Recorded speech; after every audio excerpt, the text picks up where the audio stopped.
Hello students and welcome to my channel Garima's physics classes. आज का जो मेरा टॉपिक है वो है सिंक्रोसाइक्लोट्रॉन, या इसको हम सिंक्रोट्रॉन भी कहते हैं या फ्रिक्वेंसी मॉड्यूलेटेड साइक्लोट्रॉन भी कहा जाता है इसे। बट इसको देखने से पहले हमें साइक्लोट्रॉन क्या होता है ये पता होना चाहिए। तो अगर अभी तक आपने साइक्लोट्रॉन का मेरा वीडियो नहीं देखा है तो पिछले वीडियोस के जो साइक्लोट्रॉन का जो लिंक है वो आपके ऊपर आई बटन पे दिया जा रहा है, उस पर आप क्लिक करके साइक्लोट्रॉन देख सकते हैं। तो साइक्लोट्रॉन का ही हम कह सकते हैं कोई ड्रॉबैक, कुछ लिमिटेशन है जिसकी वजह से साइक्लोट्रॉन बना है, या हम कह सकते हैं कि एक मॉडिफाइड फॉर्म है साइक्लोट्रॉन का ही। तो साइक्लोट्रॉन का क्या रोल था हमने पहले डिस्कस किया था, उसको हम एक ब्रीफ में देखते हैं वापस इसको। कि साइक्लोट्रॉन जो चीज़ थी उसमें हमने देखा था कि दो डीज लगी हुई थी। आपने देखा होगा उसके अंदर दो डीज जो थी वो हमने लगा रखी थी, और दो डीज के बीच में जब भी चार्ज पार्टिकल एक्सेलरेट हो रहा था तो वो हाई एनर्जी को गेन कर रहा था। बट उसमें एक कमी थी कि जब रिलेटिविस्टिक स्पीड आ जाती है चार्ज पार्टिकल की, या हिंदी में कहते हैं आपेक्षिक वेग आ जाता है जब कण का, तो उस टाइम पे मास जो होता है वो इंक्रीज हो जाता है, रिलेटिविस्टिक मास जो होता है वो इंक्रीज हो जाता है, जिसकी वजह से फ्रिक्वेंसी जो है रेवोल्यूशन की, मीन्स चार्ज पार्टिकल जो डी के अंदर रेवोल्यूट कर रहा है या जब वो रेवोल्यूशन कर रहा है तो उस टाइम पे जो उसको फ्रिक्वेंसी लग रही है वो क्या हो जाएगी, डिक्रीज हो जाती है हमारी। तो जैसे जैसे वो आगे आगे घूमता जाएगा डी के अंदर सेमी सर्कुलर पाथ में या अर्धवृत्ताकार वाले पाथ में घूम रहा है, तो उस समय क्या हो रहा है हमारे पास में, उस समय हमारे पास में पार्टिकल की जो रेवोल्यूशन की फ्रिक्वेंसी है वो डिक्रीज हो रही है as the time period increases. तो इसका मतलब क्या हुआ हमारे पास में कि जो ऑसिलेटर था, रेडियो फ्रिक्वेंसी ऑसिलेटर जो आपने कनेक्ट कर रखा है डी से, उसको जब वो इलेक्ट्रिक फील्ड जनरेट कर रहा है उसको पोलरिटी जब चेंज करी उसने, हर हाफ साइकिल के बाद में हमने कहा था पोलरिटी वो चेंज करेगा। तो जब भी आपका ऑसिलेटर पोलरिटी को चेंज कर रहा है, यानी डीज जब अपनी पोलरिटी बदल देती है, उस टाइम में जो टाइम लग रहा है ऑसिलेटर को वो टाइम और जो रेवोल्यूशनरी टाइम है वो दोनों क्या हो गए, चेंज हो गए। ठीक है, क्योंकि फ्रिक्वेंसी क्या होती जा रही है, धीरे धीरे घटती जा रही है, कम होती जा रही है as the mass increases, relativistic mass increases. तो उसकी वजह से हमारे पास में क्या होता है, यहाँ पे फ्रिक्वेंसी वेरिएशन आ गया।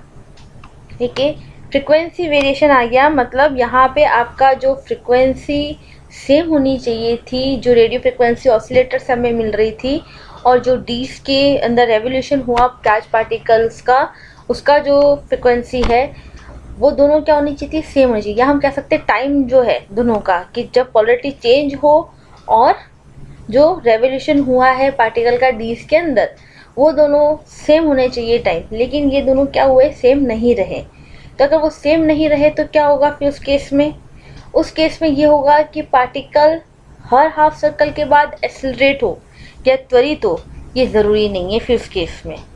तो यहाँ पे क्या हो गया, वेरिएशन आ गया, चेंज आ गया हमारे पास में। तो चेंज आ गया है तो इस वजह से हमें क्या करना पड़ रहा है, हमें यहाँ पे नया एक साइक्लोट्रॉन बनाना पड़ रहा है। तो नया तो नहीं कह सकते, हम इसको मॉडिफाइड कर रहे हैं कि साइक्लोट्रॉन वैसा ही फॉर्म लिया, हमने उसमें कुछ ऐड किया जिसकी वजह से यहाँ पे सिंक्रोनाइज हुई है फ्रिक्वेंसी। ठीक है, तो रेडियो फ्रिक्वेंसी ऑसिलेटर जो है, ऑसिलेटर उसकी जो फ्रिक्वेंसी है और जो आपको चार्ज पार्टिकल ऑसिलेट कर रहा है उसकी जो रेवोल्यूशन की फ्रिक्वेंसी है, या आवर्तकाल आप कह सकते हैं, दोनों का आवर्तकाल जो है वो सेम हम कर रहे हैं या सिंक्रोनाइज कर रहे हैं। तो सिंक्रो वर्ड का जो हमने यूज़ किया यहाँ पे, सिंक्रो साइक्लोट्रॉन, तो सिंक्रो वर्ड का मतलब है सेम करना, एक जैसा करना।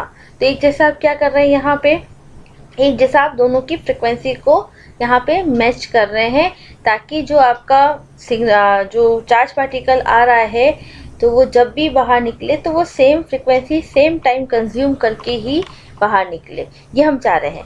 तो आप सिंक्रोनाइज करने की यहाँ पे कोशिश कर रहे हैं सेम सेम चीज़ यहाँ पे करने की आप कोशिश कर रहे हैं। तो साइक्लोट्रॉन का ही एक मॉडिफाइड फॉर्म है जिसको हमने साइक्लोट्रॉन नाम दिया। तो हमने अब ये क्या किया, इसके अंदर साइक्लोट्रॉन में कुछ चेंज तो किया ही होगा हमने। तो चेंज हमने क्या किया यहाँ पे, इसमें हमने लिखा है कि आपने पहले दो डीज लगाई थी, हम सिंगल डी का यूज़ कर रहे हैं यहाँ पे, ठीक है। और यहाँ पे हम जो फ्रिक्वेंसी है उसको यहाँ पे हम वेरिएशन कैसे दे रहे हैं वो हमें यहाँ पे देखना है, ठीक है। तो यहाँ पे हमारे पास में जब भी high frequency alternative potential difference apply होगा मेटल और किसके बीच में, जो आपकी डीज है उन दोनों के बीच में अप्लाई होगी। या नेचुरल से हम बात करें तो रेडियो फ्रिक्वेंसी ऑसिलेटर से आपको फ्रिक्वेंसी देनी है, उसकी हम यहाँ पे बात कर रहे हैं। तो जब भी आपका पोटेंशियल दिया जा रहा है तो वो क्या होगा, कम ज़्यादा पीरियोडिकली का मतलब आप समझते हैं, एक रेगुलर इंटरवल के बाद, ठीक है, एक फिक्स टाइम इंटरवल के बाद में क्या हो रहा है, वो कम ज़्यादा हो रहा है। तो पोटेंशियल क्या होगा, कम ज़्यादा होगा इंस्टेड ऑफ रिमेनिंग कांस्टेंट। यहाँ पे हमने कांस्टेंट नहीं लिया है, उसको क्या किया है, वेरी कर रहे हैं टाइम के साथ में। आपका यहाँ पे क्या हो रहा है, राइज डीके या कम ज़्यादा वो पीरियोडिकली फिक्स इंटरवल के अंदर ये चीज़ चल रही है यहाँ पे। तो जो यहाँ पे क्या होगा, इससे क्या होगा, फ्रिक्वेंसी जो है वो आपकी चेंज हो रही है, ठीक है। किस तरीके से चेंज हुई फ्रिक्वेंसी, कि अगर आपका पार्टिकल पीछे रह भी जाता है, वेलोसिटी इंक्रीज हुई पार्टिकल की और पार्टिकल क्या होता है, पीछे रह जाता है, मीन्स रेवोल्यूशन में वो अगर पोलैरिटी चेंज होने से पीछे रह गया तो उसके साथ साथ क्या होगा, इलेक्ट्रिक फील्ड की जो फ्रिक्वेंसी यानी ऑसिलेटर की जो फ्रिक्वेंसी है वो भी ऑटोमेटिक चेंज हो जाएगी। मतलब जितना टाइम पार्टिकल को डी के अंदर लग रहा है या जितनी फ्रिक्वेंसी उसको लगी है डी के अंदर, उतनी ही वो रेडियो फ्रिक्वेंसी ऑसिलेटर आपको जनरेट करके देगा। तो दोनों की फ्रिक्वेंसी क्या रहेगी, हमेशा मैच ही रहेगी, मीन्स सिंक्रोनाइज रहेगी, यहाँ पे एक जैसी ही रहेगी। तो जो वर्किंग है एक्चुअली देखा जाए बेसिकली तो वो साइक्लोट्रॉन की ही है कि पार्टिकल राउंड घूम के या सर्कल में घूम के ही वो एक्सेलरेट हुआ है। बस फ़र्क यहाँ पे ये है कि हमने यहाँ पे फ्रिक्वेंसी का जो वेरिएशन है वो इस तरीके से यहाँ पे कर रखा है ताकि जो पार्टिकल है, जो उसका रेवोल्यूशनरी फ्रिक्वेंसी है या रेवोल्यूशनरी टाइम है, वो अपने ऑडियो फ्रिक्वेंसी ऑसिलेटर के साथ में मैच होता रहे या सिंक्रोनाइज होता रहे, ये हम चाह रहे हैं। तो वो फेज़ में रहे, इन फेज़ रहे, आउट ऑफ फेज़ ना हो जाए पार्टिकल। क्योंकि अगर पार्टिकल आउट ऑफ फेज़ हो गया, ठीक है, अगर जो आपने पोटेंशियल दिया है उससे अगर पार्टिकल क्या हो जाता है, आउट ऑफ फेज़ हो जाता है, तो क्या हो जाएगा, पार्टिकल एक्सेलरेट होने की जगह पे डी एक्सेलरेट हो जाता है, या त्वरित होने की जगह पे क्या हो जाएगा, वो त्वरित नहीं होगा, जिसकी वजह से क्या होगा, कुछ टाइम क्या हुआ वो एक्सेलरेट हुआ, कुछ टाइम क्या हुआ वो डी एक्सेलरेट हो गया, तो दोनों का टाइम पे क्या होगा, वो आपस में वो कैंसिल आउट हो जाएंगे। तो वो एनर्जी जो उसको चाहिए थी वो एनर्जी नहीं आ पाएगी और मैक्सिमम एनर्जी की जगह पे क्या हो जाएगा, फिक्स एनर्जी में वो खाली कंज्यूम करेगा, फिक्स एनर्जी ही गेन कर पाएगा। तो हम यहाँ पे इस वजह से हम सिंक्रोनाइज कर रहे हैं ताकि जो फ्रिक्वेंसी रेवोल्यूशन की है, पार्टिकल जो अंदर घूमे और जो ऑसिलेटर से दी जा रही फ्रिक्वेंसी वो मैच करे, एक ही टाइम पे ये दोनों चेंज हो जाते हो, ये हम चाह रहे हैं यहाँ पे, ये हमने यहाँ पे किया है।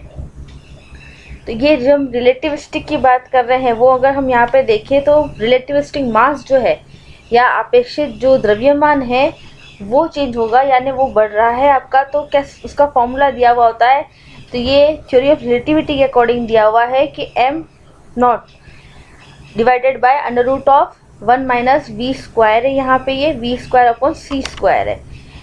तो इससे हमने पहले देखा था साइक्लोट्रॉन की फ्रिक्वेंसी का फॉर्मूला क्या था, f is equal to q B upon 2πm। तो देयरफॉर अब f की वैल्यू क्या हो जाएगी, Q B upon 2π m naught under root of 1 minus we square upon C square. तो अगर आपका यहाँ पे रिलेटिविस्टिक मास यानी m अगर बढ़ जाता है तो f क्या हो रहा है, डिक्रीज हो रहा है। तो हमें उसको क्या करना है, मेंटेन करना है, ठीक है।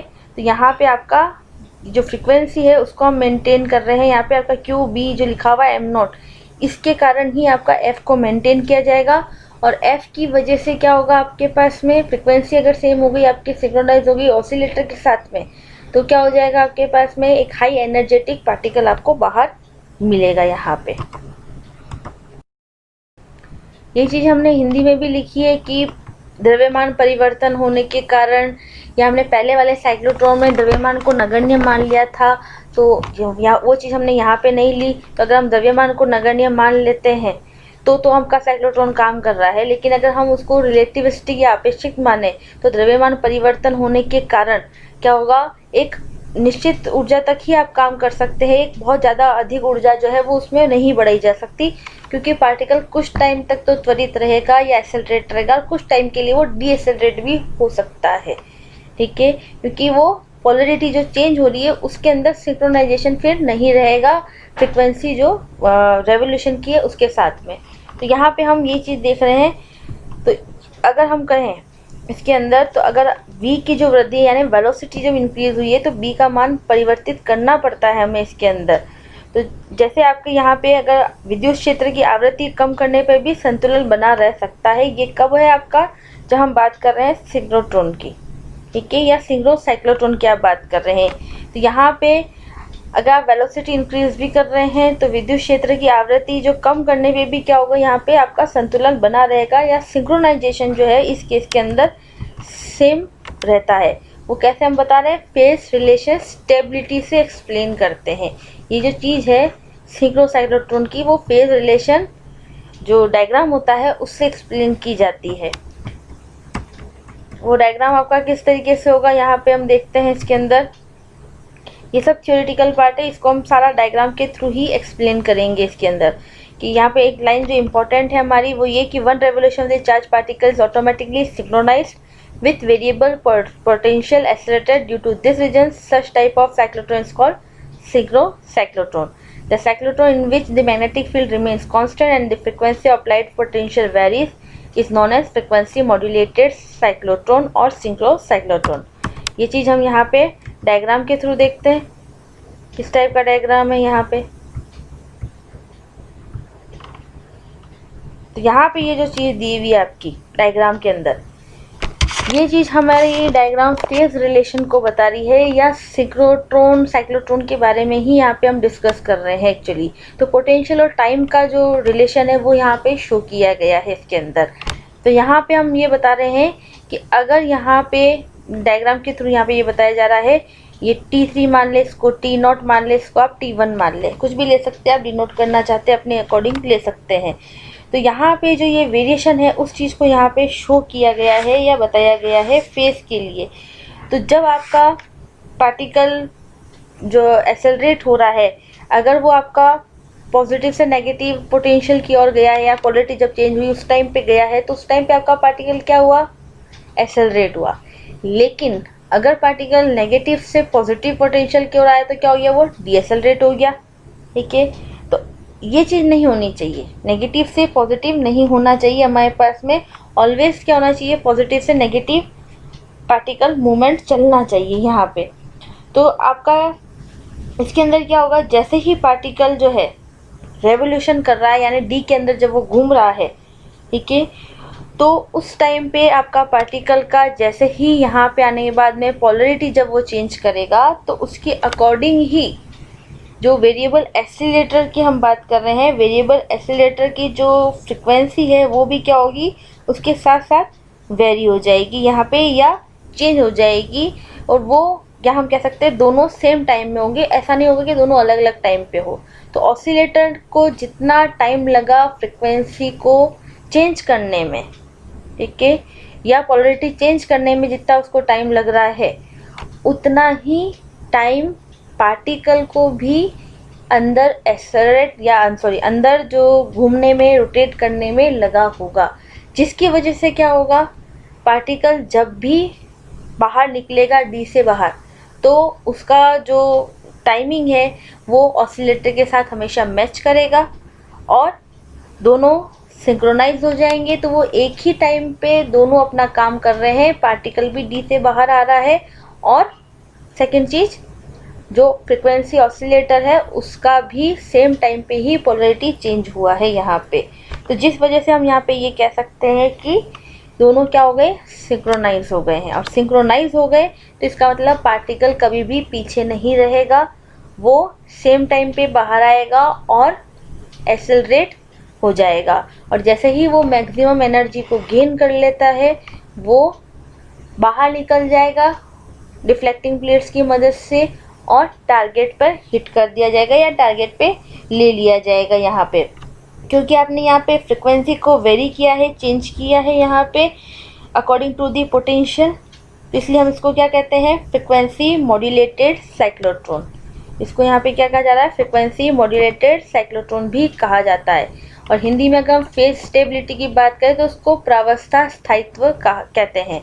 ये चीज़ हमने इसके अंदर थ्योरी में लिख रखी है, तो ये थ्योरेटिकल पॉइंट्स है, बाकी मेन जो पॉइंट्स है वो यही है कि दोनों क्या होने चाहिए, सेम फेज में होने चाहिए आपके पास में, कि पार्टिकल जो आया वो सेकंड जो रेडियो फ्रिक्वेंसी ऑसिलेटर की पोलैरिटी चेंज हुई है या पोटेंशियल जो है वो दोनों क्या होने चाहिए, सेम फेज में रहने चाहिए, जिसकी वजह से क्या होगा, जो डिफरेंस है टाइम का वो नहीं रहेगा, पार्टिकल भी सेम टाइम पे बाहर निकलेगा और जो ऑसिलेटर का जो पोलैरिटी चेंज करने का टाइमिंग है वो भी क्या होगा, सेम रहेगा। और फ्रिक्वेंसी क्योंकि बार बार चेंज होगी, यहाँ पे आप चेंज कर पा रहे हैं, इसलिए आप इसको क्या कह रहे हैं, फ्रिक्वेंसी मॉड्यूलेटेड साइक्लोट्रॉन कहते हैं, या जो इसको मशीन आवृत्ति मॉड्यूलित साइक्लोट्रॉन कहा जाता है इसके अंदर। तो आज का वीडियो हमारा यहीं तक है सिंक्रो साइक्लोट्रॉन के बारे में, या सिंपली सिंक्रोट्रॉन कहते हैं हम जिसे। तो अगर आपको मेरा आज का वीडियो अच्छा लगा हो तो आप मेरे साथ यहाँ आगे और जुड़े रहिएगा। तो मिलते हैं नेक्स्ट वीडियो के साथ।